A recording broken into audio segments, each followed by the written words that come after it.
Hello বন্ধুরা, আজ আমার মা মাংস রান্না করছে। বন্ধুরা দেখো, আমার মা আদা রসুনগুলো কেটে নিচ্ছে। মা বলে পাটায় মশলা করলে নাকি মাংস খেতে দারুণ লাগে, তাই আমার মা পাটায় সব মশলাই করবে।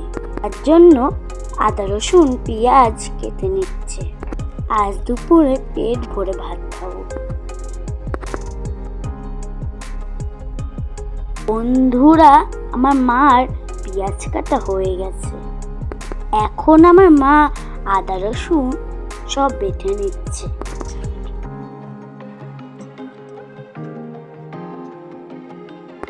তো দেখো বন্ধুরা, মশলা তৈরি হয়ে গেছে। এখন আমার মা রান্না করবে, তাই গ্যাসে হাঁড়ি বসিয়ে দিয়েছে। এরপর সর্ষের তেল, তেজপাতা, দারচিনি, এলাচ দিয়ে ভালো করে গরম করে তার মধ্যে পেঁয়াজ কুচিগুলো দিয়ে দিয়েছে। এরপর পেঁয়াজটা নাড়িয়ে চাড়িয়ে এর মধ্যে রসুন বাটা দিয়ে ভালো করে নেড়েছে লঙ্কার গুঁড়ো দিতে হবে। তারপরে ভালো করে নেড়ে চেড়ে মশলা লাল হয়ে এলে মাংসগুলো দিয়ে দিতে হবে।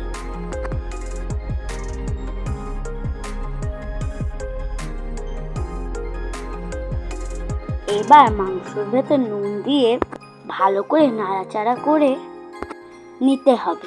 তারপর মাংসটা ঢেকে দিতে হবে। কিছুক্ষণ পর মাংসটা আলগা করে তার মধ্যে আদা বাটা, হলুদ, গুঁড়ো মশলা দিয়ে ভালোভাবে নাড়াচাড়া করে কষিয়ে নিতে হবে। মাংস থেকে তেল বেরোলে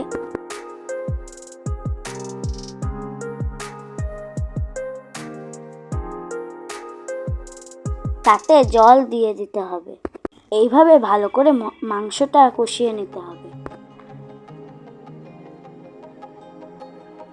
তো দেখো বন্ধুরা, আমাদের মাংস রান্না হয়ে গেছে। দেখেছো কতটা সুন্দর হয়েছে? খেতে কিন্তু দারুণ হবে। বন্ধুরা, মাংস তো রান্না হয়ে গেল। এখন আমার মা চাল ধুচ্ছে ভাত রান্না করবে বলে। আজ দুপুরে জমিয়ে খাবো। তোমরা সবাই এসো কিন্তু। আমাদের ভিডিওটা কেমন লাগছে অবশ্যই জানাবেন। আমাদের ভিডিও দেখার জন্য চ্যানেলকে সাবস্ক্রাইব করবেন আর সকল বন্ধুকে জানিয়ে দেবেন। আজকের মতন বিদায় নিচ্ছি। দেখা হবে নতুন ভিডিওর সঙ্গে। টাটা। সবাই ভালো থাকবেন, সুস্থ থাকবেন।